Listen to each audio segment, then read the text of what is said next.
wangu iyi aive njuzu yakanonga bracelet pasi pemvura isati yatombodi yakabhayarwa netsunami ichibhayarapurirwa panze pemvura waiza painosangana nemujita anenge achida kuibira bracelet inenge riri worth 6 billion but aisaziya mujita achibva aendesa bhebhi kulunch but njuzu yaisatombozva kuti masina anodyiwa asi yakadya 7 plates dzemanudu ne2 mapieces emakeke waiza but mujita anga ari conman mabva wahypnotiza mwana wachibva wabva wamubira zvokuti mbebhi anga asatombozva kuti atorubirwa chibracelet mujita anga watopedza mission because anga ari professional conman waiza wamupedza mission wabva waenda nemwana wabva wanomusiya pari crowded waiza wachibva wabaya wanga watomudhampa pa wakutobaya bozi wanga watone 6 billion muhomwe wachibva wabaya mbebhi akamira wangu amira kusvika moyo kuvharwa apa mujita warototakura masino akutobaya waiza kusvika vakutozoburitswa panze netimu rinoasista mo kuti masecurity kuti iwewe buda panze but mujita akutotora masino akakubaya uda achibva una urobot achibva arangarira kuti paipai mwana anga ari so lovely wangu angoita zvamunakidza chichakutanga ushungurudzika nekurwadziwa kuti mira ndibaye kuchikumo ndinomuona kusvika mumwana njuzu yakamira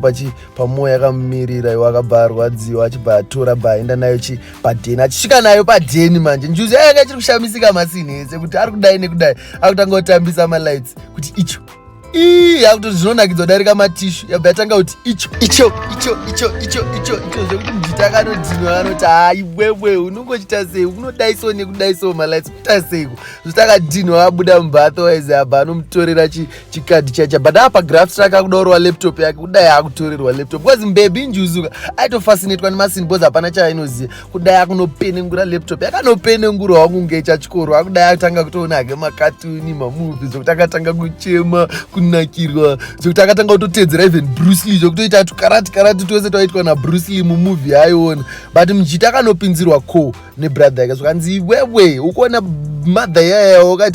yawakaita conman wobva waitorera mari yakubata yawana location yako ikusvika ipapo manje shaika muchiraundi mupesi akuda unotiza kudai achibvaona mafia reya ratosvika magangsta atopanza atozara but chiona manje zvaachaita manje achatizira kupinde njuzi